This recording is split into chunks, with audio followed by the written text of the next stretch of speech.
Hi, I'm Nicole. Welcome back to my channel. Around this time last year, I posted a video on my Instagram where I announced that I was going to go on a no-buy challenge for the entire year. That video ended up being my fourth highest viewed video of the year. Now that the year is over, I thought it might be nice to look back a bit more forensically at my no-buy year 2025. I'm going to talk to you about what my motivations were for taking on this no-buy challenge for the whole year, how I structured the challenge, how it went, what I learned from it, and what I'll be taking forward from the experience into this year. So, are you ready?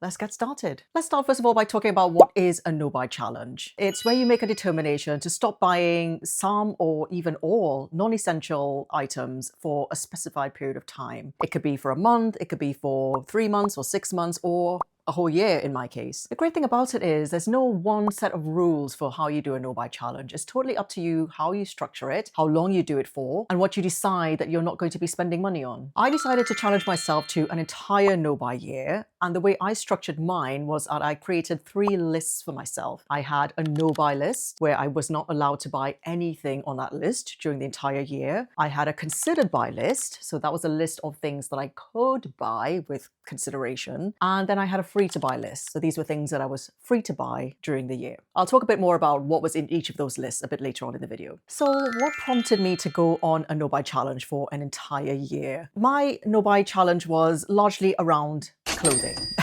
As you can see, I am somebody that loves clothes, and I always have. My relationship with clothes has gone full circle over the years. I grew up in Trinidad, which is a little island in the Caribbean. When I grew up, ready-made clothes were not that readily available. When I became a teenager, my sister used to subscribe to an American fashion magazine called 17, and I remember flicking through her magazines and becoming so absorbed in the pages and the editorials and seeing all the models in these amazing clothes that were just not accessible to me in Trinidad. And funnily enough, that's actually how I ended up starting with my sewing journey. My mom had a sewing machine, and I would sometimes try to recreate some of the clothes that I would see in the magazines with very low success, I must say.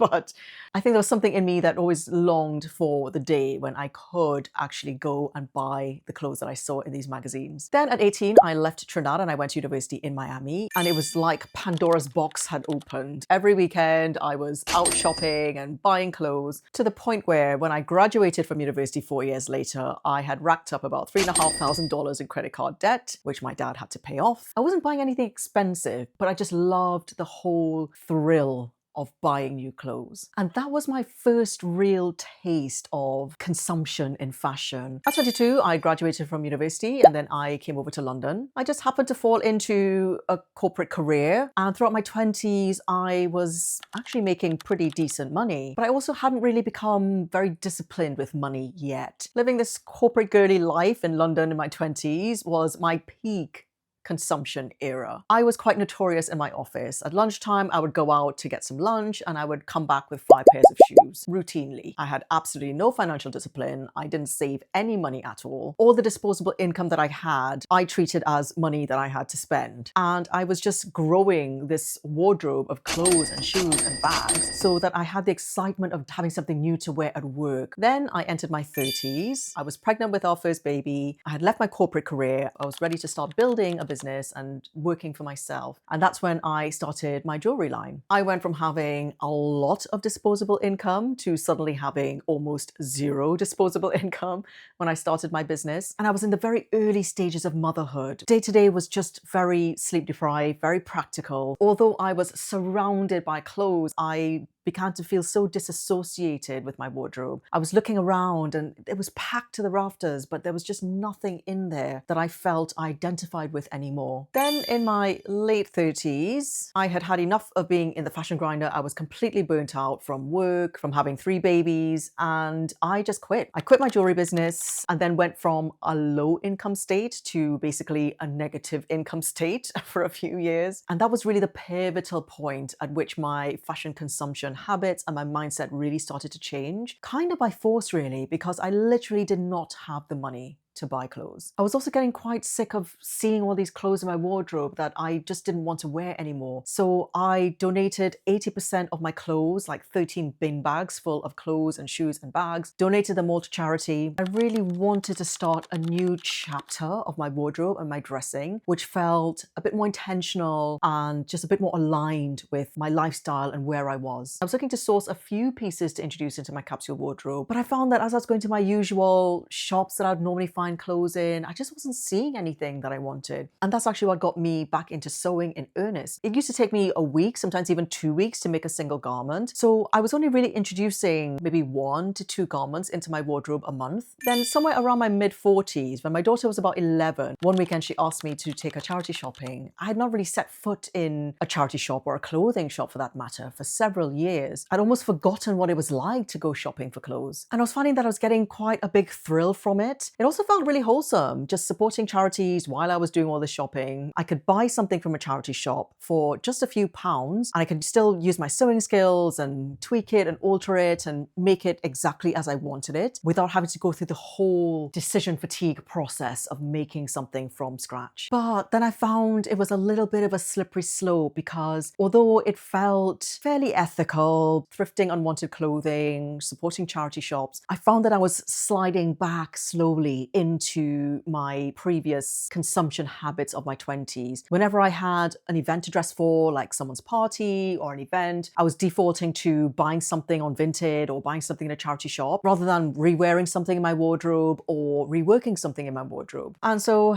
here I am now in my late 40s, wanting to get back to a place of conscious consumption and as minimal consumption as possible. So at the beginning of last year, I challenged myself to have a no-buy year, and my reasons were threefold. One was financial. After years of spending what I had and not saving a single penny, I really wanted to start changing my karma around money and start getting into the discipline of saving more money than I was spending. The second reason was environmental. I am so much more educated now than I was back in my 20s about the effects of fast fashion on the environment and the mountains of textile waste from unwanted clothing that just gets discarded. I decided that I didn't want to be a contributor to that problem. If anything, I wanted to be part of the solution. I certainly didn't want my love of clothing to start becoming a contributor to what is already a huge problem. And the third motivation for me was around personal growth. I just felt like I really wanted to rewire my brain to default to wearing something I already had or getting creative about reworking something into something else rather than defaulting to just consumption. I wanted to prioritize my creativity over my consumption. Now let's talk about how I structured my no-buy year challenge. As I mentioned earlier in the video, I had created 3 lists for myself. One was a no-buy list, and this is a list of things that I was not allowing myself to buy throughout the whole year. That list included clothes, bags, and jewelry. Clothes because that was the biggest thing I would spend my money on, and that's obviously the biggest saving I could make. Bags and jewelry because I had the skill to make those things, so I didn't really, in theory, need to buy them. Then I had a considered buy list, and these are things that I was allowing myself to buy, but with careful consideration. And on that list, I had things like hats, eyewear, and footwear. Then I had a free to buy list. And on this list, I just included things like any tools or notions or supplies that I needed in order to execute a project or to make something. Now, I knew it would be totally unrealistic to expect that I would not want to have some new clothes entering my wardrobe during the year, but what I told myself is that if I wanted to have something new to wear, I would have to either sew it using fabric and materials from my stash, or knit it, or acquire it through a donation, a hand-me-down, via a clothes swap, or as part of a collaboration. I do lots of collaborative work on Instagram with brands and charity shops, and so I allowed myself to access clothes that were part of an Instagram collaboration.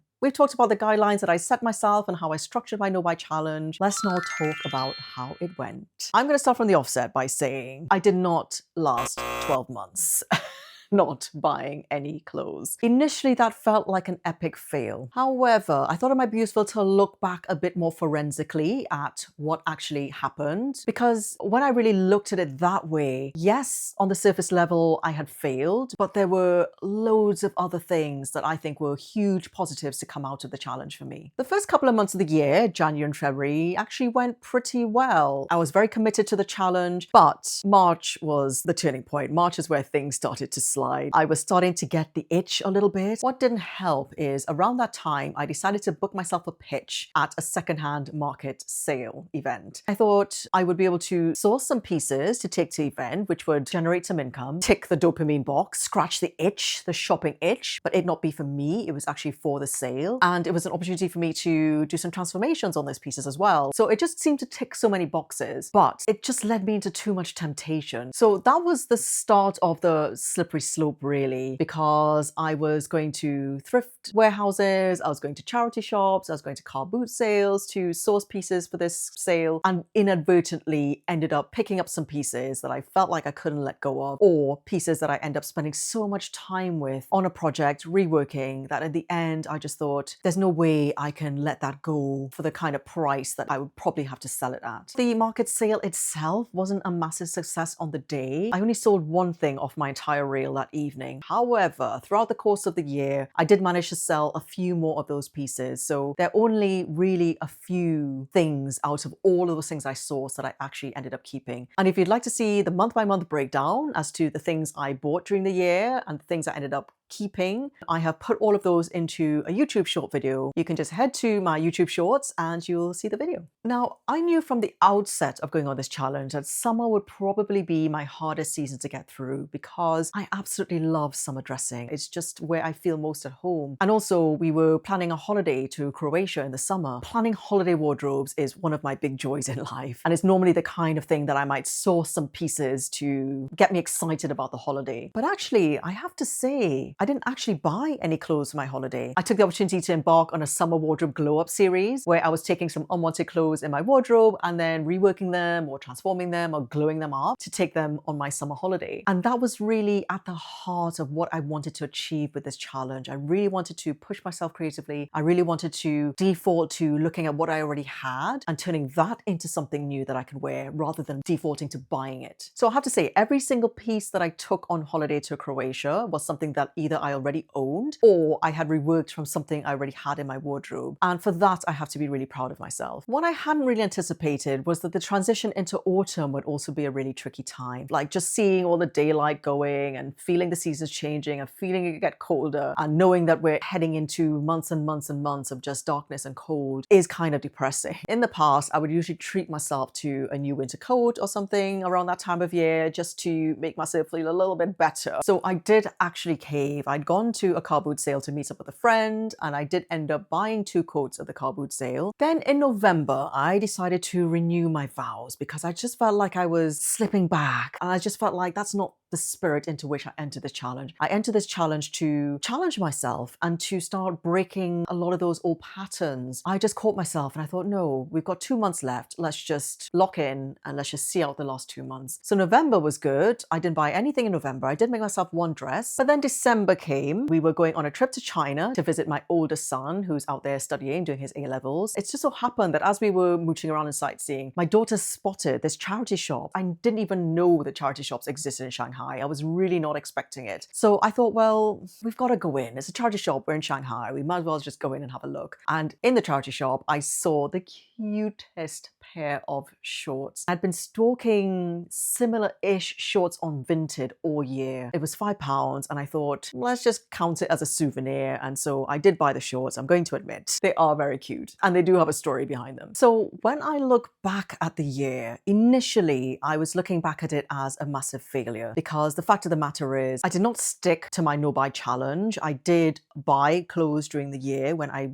was not meant to, but I do not regret the experience at all because it taught me so many things. And so now I'm going to share the lessons from that experience that I'm going to take forward with me into this year. The first lesson for me is to be more realistic with myself and set up the structure for the challenge so that I could give myself the greatest chance of success and not failure. For me, it was just too unrealistic to think that I was not going to be tempted to buy at least 1 or 2 things during the year. I just love clothes too much. So going into this year, to satisfy the financial reasons behind me going on the challenge, there are a few guidelines that I'm going to set myself that I think would still achieve that without being so strict around the no buy challenge. The first one is to save more than I spend. At the end of every month, if I have any money left over in my bank account, if I wanted to allow myself a little treat, I could, but I want to save save a bigger proportion of that money rather than spend it. I'm also aiming for another thing where if I have any unwanted items in my wardrobe, I can sell them on Vinted or other platforms, and whatever money that I get from that will be my budget, if anything, to use towards buying any new clothes this year. Another little technique that I'm keen to try is that if I do have my eye on something, so let's say I'm stalking an item on Vinted and I've got this thing in my head and I really want to buy it, I'm not going to buy it straight away. What I'm going to start doing is putting the amount of money that I would spend on that item aside, and when it gets to the end of the month, if I still want the item and it's still available, then I could use that money to buy it. But chances are I might get to the end of the month and I might think, actually, the feeling's gone now. I don't really feel like I need that thing. And then I could feel really good about saving that money and it being a representation of me resisting the temptation to buy this thing that I had liked on impulse, but actually on consideration, I didn't really like it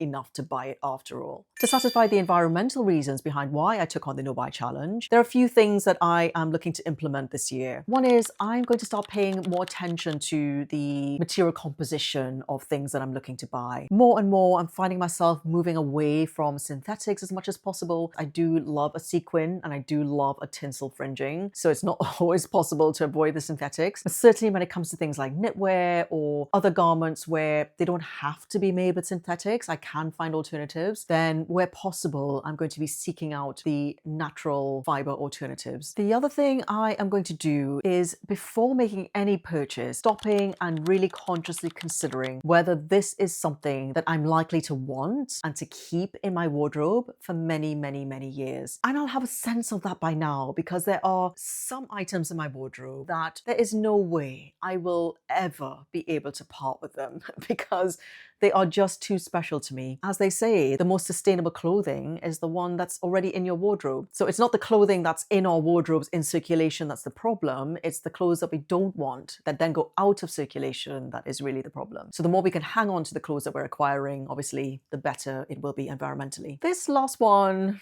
I'm a little bit hesitant about, but I've been thinking about giving myself a limit to how many pieces I am going to allow myself to acquire throughout the whole year. I was hearing this figure of 5 pieces of clothing that in order to meet the global temperature reduction target, we each have to reduce our consumption to 5 pieces a year. Now, I looked into this a little bit further, and it comes from a report by a think tank called Hot or Cold Institute. And in the report, what it actually says is, if there are no other actions taken, such as repairing and mending, washing your clothes at lower temperatures, or buying secondhand, that we should all be limiting our purchases of brand new items to 5 a year. Now, it feels a little bit scapegoaty because I think there's this temptation to think because we buy things secondhand, we can buy as much as we want. And maybe that's fair, I don't know. But in my heart, I feel that shifting the mindset around consumption, wherever it comes from, can only be a positive thing. It's a shame that we just have so many millions of garments out there that are just unwanted and looking for homes. It feels like we're doing a good thing when we buy things secondhand and when we don't necessarily limit ourselves, because then we're rehoming more stuff. But the reality is, unless you live in a house that has infinite storage, which I don't,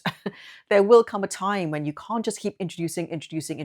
There comes a time when you will have to cull yourself, and then you become part of the contribution to the unwanted textiles out there. I do feel a little bit conflicted in that way. And for that reason, I want to bring my own consumption down as much as possible, whether it's secondhand or not. So I'm giving myself an aspirational target of no more than 12 items of clothing to introduce into my wardrobe during the entire year. That's an average of 1 a month, which on the surface of it doesn't sound like it's that unrealistic. And I think there'll be some months when that'll be easy, but there may be other months where it may not be as easy. If I were to give myself a stretch target, I might have said 6 items during the year to be more in line with the 5 items that is recommended. But bear in mind that I do repair and mend clothes, I do buy secondhand, I do wash at lower temperatures. So I do feel that I can give myself a little bit of leeway. I think 12 items during the year as a target feels still a stretch, but achievable, especially compared to none. I think none was unachievable, but 12 possibly achievable. And I think even if I don't exactly stick to it, what I'm hoping it'll do for me is give me the discipline of thinking, is this good enough to become one of the 12 items that I'm going to introduce into my wardrobe this year. And I think that exercise alone will be something that's really valuable. And finally, to satisfy the personal growth aspect of why I took on the No Buy Challenge last year, this is really just a continuation of what I was looking to achieve with it last year. I think I was fairly successful with this actually, but I want to keep going with it this year. And that is rewearing and reworking some things in my wardrobe as my default option rather than looking to shopping and sourcing as my default option. I did make very good headway with that last year. I think I've started the rewiring process, and now this year I want to carry it on and really just lock it in and solidify it and make it my autopilot default setting. So going into this year, 2026, I don't think it's realistic for me to go into another no-buy year. However, what I am aiming for is a low-buy year with the structure and the guidelines and the framework that I had just laid out. But if you are committed to going on a no-buy year this year, and I've had a few of my followers on Instagram saying that I have inspired them and that they were actually going on a no-buy year this year, here are 5 of my survival tips that I can give to you based on my own experience of going through the no-buy challenge that I hope will help you to have success in your no-buy year this year. My first tip is to get really clear about your intentions for the challenge and why you're taking on the challenge. Once you understand the why, that is something that is going to keep you going. If it's financial because you really do need to save money or you need to clear a debt or something like that, always keep that in the front of your mind, that when you're faced with temptation and you find yourself itching to buy something that you really shouldn't, that you remember why it is that you're doing this. My second tip is to remove as many temptations as possible. That starts with muting or even unfollowing people on social media that either intentionally or not intentionally encourage you to buy or make you feel like you don't have enough or inspire you so much of what they're wearing or what they're buying that it makes you want to do the same. Unfollow and mute those people during the time of your challenge because you just don't need that extra temptation. Also, find alternative things that you can avoid the situations that would normally lead you to shop. So for me, from the time I decided I was going charity shopping with my daughter or going to car boot sale and I was just going to look, that was just temptation I could have done without. If I was really serious and being strict with my challenge, I would have not allowed myself to go to any charity shops or gone to any car boot sales. I would have removed myself from those shopping environments entirely. Just done something else, found something else to do rather than be in that situation where I was faced with all of that temptation. And the last tip here under removing temptations is to look for reasons not to buy something rather than reasons to buy. I'm finding that I'm starting to do this a lot more now. So when I'm stalking something on Vinted that initially I'm like, as soon as I see it, I can feel the dopamine and I'm already in my head fantasizing about having the thing. I will actively look for reasons why I shouldn't buy it. So I might look at the fabric composition and go, oh, but it's polyester. Do I really want to buy that? Or I might look and go, actually, it's not quite my size. Do I really want to buy that? Or I'd go, realistically, where am I going to wear this? What would I wear it with? And do I really need it? Can I see myself really wearing it? It's so easy for us to rationalize and make excuses in our minds for why we want to buy something. But I'm training myself now to get into the opposite habit, which is actively looking for reasons why I don't want to buy it. And then I can feel better when I don't. My third survival tip is to find ways to get your fix without spending any money. And this applies especially if your main goal behind the challenge is financial. When it comes to clothes, there are several avenues that I've discovered that you can have clothes introduced into your wardrobe without spending any money. The first one is clothes swaps, and I have been to 2 clothes swaps this year. Now, the ones I went to are strictly not free. I had to pay an entry ticket to get in, but obviously the clothes themselves technically were free. So if you look at it that way, if you really are having to be very strict about saving money, then paid clothes swaps may not be an option for you. But